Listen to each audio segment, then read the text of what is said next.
Assalamualaikum warahmatullahi wabarakatuh. A'udzu billahi minasyaitonir rajim. Bismillahirrahmanirrahim. Alhamdulillahirabbil alamin wa bihi nasta'inu ala umuri dunya waddin. Wassalatu wassalamu ala asyrafil anbiya'i wal mursalin. Sayyidina wa nabiyyina wa rasulina Muhammadin sallallahu alaihi wasallama wa ala alihi wa ashabihi ajmain, amma ba'd. Qala Allah ta'ala fil Qur'anil Karim, a'udzu billahi minasyaitonir rajim. Laqad khalaqnal insana fi ahsani taqwim thumma radadnahu asfala safilin. Al-ayah. Faqala Rasulullah sallallahu alaihi wasallam, innal mu'mina idza adnaba dzanban kana nuqatan fi qalbihi fa in taba wa naza'a wasta'taba saqula qalbuhu. Al-hadits. Para santri dan alumni dan pemirsa dimanapun berada, alhamdulillah dengan kudrah iradah Allah kita bisa bertemu lagi dalam kegiatan pengajian mingguan. Semoga kita semua senantiasa mendapatkan ridhonya, taufik dan hidayahnya, sehingga kita menjadi orang-orang yang senantiasa menjaga kesolehan, dan mudah-mudahan kita menjadi orang-orang yang bertakwa kepada Allah Subhanahu wa Ta'ala. Para hadirin rahimakumullah, para santri, para alumni dimanapun berada, tadi kita bacakan dalam mukadimah ada di Al-Quran surah Atin yang berbunyi laqad khalaqnal insana fi ahsani taqwim. Laqad khalaqnal insana fi ahsani taqwim. Sungguhnya aku, kata Allah, telah menciptakan insan, manusia, dalam sebaik-baik bentuk. Artinya manusia diciptakan oleh Allah itu memang dengan bentuk yang luar biasa. Bahkan dalam ayat lain mungkin bukan hanya sekedar bentuk, tapi segala kesempurnaannya. Termasuk di dalamnya ada akal. Sehingga di dalam potensi manusia yang Allah berikan ketika lahir itu, setelah al-garijah al-hisiyah, setelah al-hidayah al-hisiyah, ada al-hidayah al-aqliyah. Itu potensi akal yang tidak diberikan kepada hewan, itu hanya diberikan kepada manusia saja. Ini yang membedakan antara manusia dengan hewan. Potensinya adalah pada akal. Hewan tidak punya akal, tapi manusia punya akal. Untuk apa akal?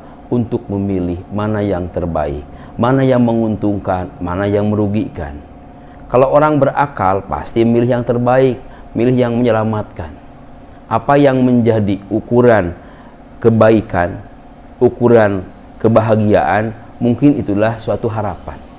Dia ingin mencapai kepada hal-hal yang bersifat positif. Itu lumrah, karena akal akan berpikir sesuatu yang baik, sesuatu yang bermanfaat, atau sesuatu yang menguntungkan. Pasti akal akan berpikir ke sana. Tapi lain halnya, manusia ini kan semuanya oleh Allah berikan akal.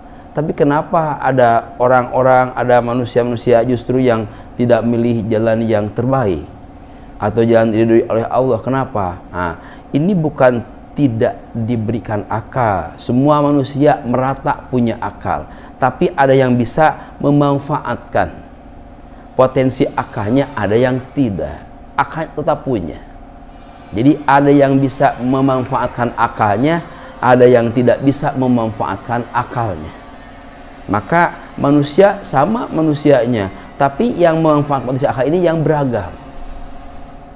Dan di balik akal juga ada musuhnya dalam badan kita, ada nafsu. Nafsu dengan akal senantiasa bertolak belakang. Nah, kalau nafsu dengan akal ini bersikeras untuk menjadi penguasa terhadap jiwa kita, terhadap raga kita, maka manakala akal ini tidak berfungsi atau dikalahkan oleh nafsunya, atau yang dibilang itu nafsunya justru bukan akalnya, maka nyaris akal tidak bisa dimanfaatkan apa-apa. Tidak ada manfaatnya sama sekali. Kenapa? Sebab yang mendominasi kehidupannya adalah nafsunya. Dalam hal ini adalah nafsu amarah atau nafsu lawamah. Nah, kalau sudah nafsu yang menguasainya, akalnya tidak berfungsi lagi. Akalnya nutup, akalnya redup. Kalau akalnya redup, ya apalah artinya? Walaupun akalnya ada tapi tidak berfungsi. Maka akal itu, pikiran, juga termasuk ibarat parasut. Parasut itu kalau mengembang, kalau muka dia bermanfaat, kalau nggak buka dia nggak manfaat, walaupun sama-sama parasutnya. Seorang penerjun bawa parasut, loncat dari pesawat, kemudian parasutnya buka, ya selamatlah sampai ke tanah dengan bersuka cita. Tapi ada juga penerjun bawa parasut juga, nah loncat dari pesawat tapi nggak buka parasutnya, ya sampai ke tanah tapi wassalam, is dead dia, ya pastilah celaka. Nah, jadi dengan demikian bahwa akal itu kalau berfungsi bisa memilih sesuatu yang terbaik bagi dirinya. Tapi manakala nafsu justru malah yang mendominasi kehidupannya, nafsunya akalnya akan redup. Kalau akalnya tidak buka, nyarisnya tidak berfungsi bagaikan parasut tadi. Maka dengan demikian, bagaimana cara supaya akal kita bisa membuka, bisa bermanfaat akal itu. Bagaimana? Nah, berarti ya kita harus senantiasa yang pertama berdoa kepada Allah. Yang pertama lagi selalu zikir kepada Allah. Kenapa? Di sana ada fazkuruli azkurukum. Barang siapa yang ingat kepada aku akan ingat kepadanya. Dengan apa? Ya dengan pertolongannya lah. Berdoa kepada Allah, mohon, kata Allah, ud'uni astajib lakum. Mohonlah kepada aku akan mengabulkan doamu. Mohon kepada Allah, mohon bagaimana? Mohon supaya diberikan jalan yang terbaik dalam hidup ini. Diberikan hidayah, berikan taufik untuk supaya kita bisa melaksanakan kehidupan ini menuju ridhonya Allah dengan jalan-jalan yang diridhoinya Allah. Jadi dengan demikian manusia itu semua punya potensi akal. Akalnya kalau berkembang, kalau membuka pikirannya, akalnya muka, maka dia akan memilih yang terbaik dan nafsunya nanti dikuasai oleh akalnya. Sebaliknya kalau nafsunya menguasai dirinya, maka akalnya redup. Yang ada adalah nafsunya. Segalanya adalah pilihan nafsunya. Pasti nafsu itu akan bermasalah akhirnya. Maaf, nafsu yang dalam kategori nafsu amarah atau lawamah. Maka orang Sunda bilang nafsu mah mata kaduhung badan katampuhan. Artinya kalau sudah kita mengikuti keinginan hawa nafsu, akhirnya kita menyesal. Pasti menyesal itu. Kenapa? Sebab ujung-ujungnya buah-buah karya dari nafsu itu pasti hal-hal yang negatif dan tidak kita inginkan. Naudzubillah. Dan orang kalau seorang nafsu, kalau dia sedang mengumbar nafsunya, dia sedang emosi, itu walaupun siapapun juga pasti bodoh itu. Orang yang sedang mengumbar nafsunya, dia sudah benar-benar dikuasai oleh nafsunya, dia sedang emosi dia, maka siapapun juga dia akan bodoh. Ilmunya pun sampai nyaris hilang, akalnya kagak ada, akalnya juga redup, ilmunya juga bisa redup, ilmunya bisa hilang itu. Buktinya nih, orang yang sedang uring-uringan, sudah marah-marah dia, kaca ditonjok tuh, tangannya rusak tangannya. Coba kalau dia cerdas, kok kaca ditonjok? Ya pasti bak belur dah. Nah, saking nafsu itu bisa mengalahkan ilmu juga, bisa mengalahkan akal juga. Nah, kita perlu bagaimana ilmu akal ini supaya bisa sebaliknya mengalahkan nafsunya. Bagaimana caranya? Ini yang terpenting dalam kehidupan. Sehingga dalam ayat tadi kenapa terjadi? Allah berfirman, ayat yang satu, laqad khalaqnal insana fi ahsani taqwim. Summa radadnahu asfala safilin. Manusia itu mulia, hebat, tapi kenapa sih lain? Tapi manusia kalau sudah rendah, hina, lebih hina daripada yang hina. Kalau dia mulia, lebih mulia daripada yang makhluk yang lainnya. Jadi manusia itu bisa mulia, luar biasa mulianya, dan sekitar hinanya luar biasa. Lebih hina dari yang paling hina. Kalau mulia, lebih mulia dari paling mulia. Mengapa? Nah, sebetulnya tadi masalah akal ini kalau berfungsi, dia akan bisa menjadikan dirinya mulia di sisi Allah. Tapi kalau akalnya redup, justru yang lebih banyak ada nafsunya, dia akan menjadi orang yang hina dan lebih hina daripada yang hina. Contoh kita buktikan. Manusia ini kalau yang mulia, Masya Allah, mulianya luar biasa. Sampai-sampai Allah mengukur ukuran mulia manusia itu, yaitu dengan ketakwaannya. Maka Allah berfirman, A'udzubillahi minasyaitonirrajim, Inna akramakum indallahi atqakum. Sesungguhnya yang paling mulia kamu sekalian adalah atqakum. Inna akramakum indallah, yang mulia di sisi Allah adalah yang paling bertakwa. Jadi kalau manusia bertakwa, berarti dia bisa mampu menggunakan akalnya dan potensi akalnya. Dia bisa berpikir kepada hal-hal yang positif, hal yang menguntungkan, sehingga dengan pikiran dia yang begitu positif, maka dengan keinginan yang kuat, maka dia kenyang yang luar biasa. Jadilah dia orang yang soleh, jadi orang yang takwa. Selamat dia pasti, gak bakal hina itu insya Allah. Manusia yang takwa luar biasa, sudah postur tubuhnya, sudah bentuknya yang wah, lebih mulia manusia, lebih sempurna manusia. Walaqad khalaqnal insana fi ahsani taqwim. Silahkan. Nah, coba kalau ke Taman Safari, kita berpose dengan owa atau dengan monyet begitu, dipoto kita, coba bayangkan ganteng mana kita sama monyet. Bah, pasti. Coba dengan gajah gitu, berpose dengan badak, berpose dengan hewan yang lainnya, walaupun dengan harimau, tetap manusia paling ganteng, hebat. Dari lahiriahnya sudah terhebat, dan segalanya bisa jadi terhebat. Kalau dia takwa kepada Allah, Masya Allah. Sampai kalau orang, ada manusia yang takwa kepada Allah, dijamin oleh Allah hidupnya dunia akhirat. Di dunianya, wa may yattaqillaha yaj'al lahu makhraja. Satu, wa yarzuqhu min haitsu la yahtasib. Kedua, rizkinya Allah yang menjamin. Subhanallah.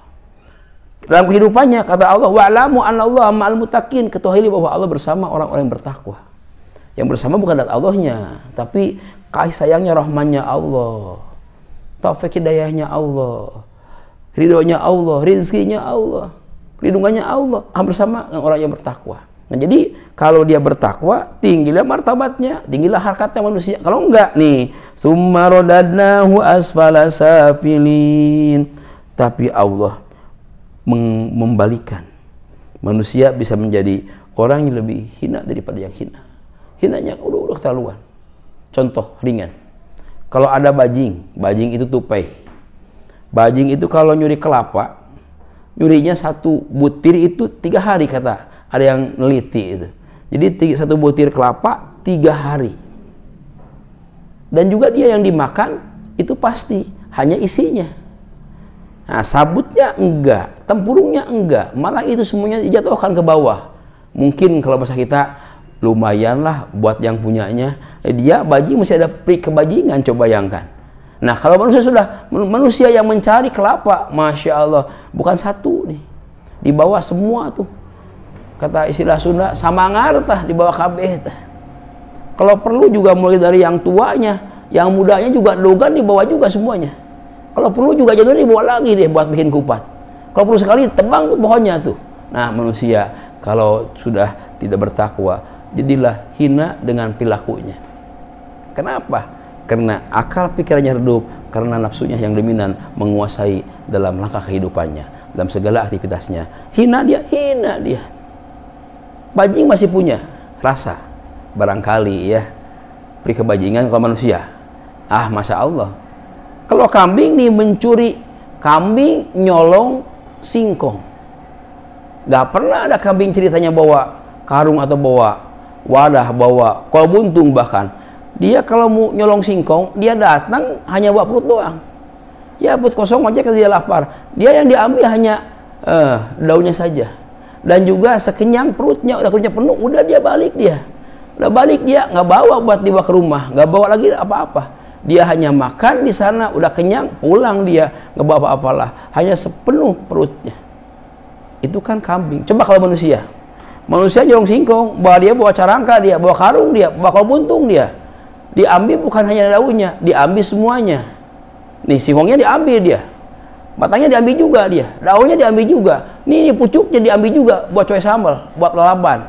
Maka akhirnya manusia akan lebih serakah ketimbang kambing. Kambing hanya mengambil daunnya sepenuh perutnya. Tapi manusia kalau nyolong singkong bisa diambil mulai dari singkongnya, batangnya, daunnya sampai kepada pucuknya. Dibawa semuanya, mending satu pohon. Coba dibawa sekebonan. Bisa jadi manusia itu bisa begitu. Karena mungkin nafsunya yang menguasai dirinya. Sebegitu jelas kan? Tadi kambing nyolongnya hanya sekedar sepenuh perutnya dan juga hanya daunnya. Dia tidak membawa singkongnya, dia tidak mengambil batangnya, dan dia tidak banyak, paling hanya satu pohonnya diambil 1-2 lembar daunnya saja. Kambing masih punya peri kekambingan. Coba manusia kalau sudah jahat yang bertakwa luar biasa, lebih hina ketimbang kambing. Kambing kalau nyolong ya seperti itulah. Manusia atau yang pemiliknya kebun nggak merasa dirugikan, ya rugi sedikit lah. Tapi kalau sudah manusia yang melakukannya, maka orang lain bisa rugi gara-gara perilaku manusia yang tidak bertakwa kepada Allah, yang akalnya tidak berfungsi secara baik, yang akalnya tidak terbuka, akalnya redup, karena yang mendominasi adalah nafsu amarahnya dan lawamahnya.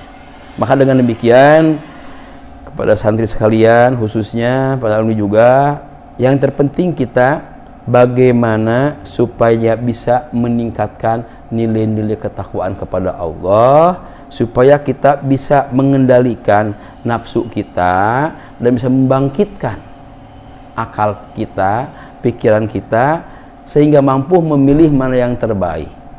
Dibarengi dengan berdoa kepada Allah dan selalu zikir kepada Allah, supaya dalam aktivitas kita senantiasa diberikan oleh Allah pertolongan, diberikan oleh Allah bantuan. Dengan bantuan Allah pasti kita akan bisa. Selama Allah tidak membantu kita, Masya Allah, mungkin kita lebih banyak kalahnya ketika menangnya melawan nafsu ini. Nafsu plus syaitan. Nafsu bersama setan juga mengalihkan badan kita, ya jelaslah kita akan tersesat. Maka demikian tugas kita adalah sekarang bagaimana mengendalikan nafsu ini, bagaimana menghindari gangguan setan ini, dan bagaimana kita meningkatkan ketakwaan kepada Allah.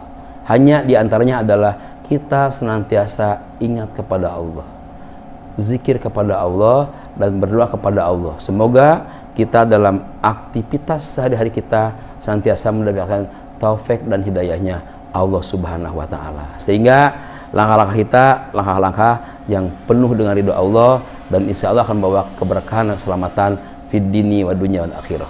Terima kasih. Billahi taufiq wal hidayah, wal ridha wal inayah. Wassalamualaikum warahmatullahi wabarakatuh.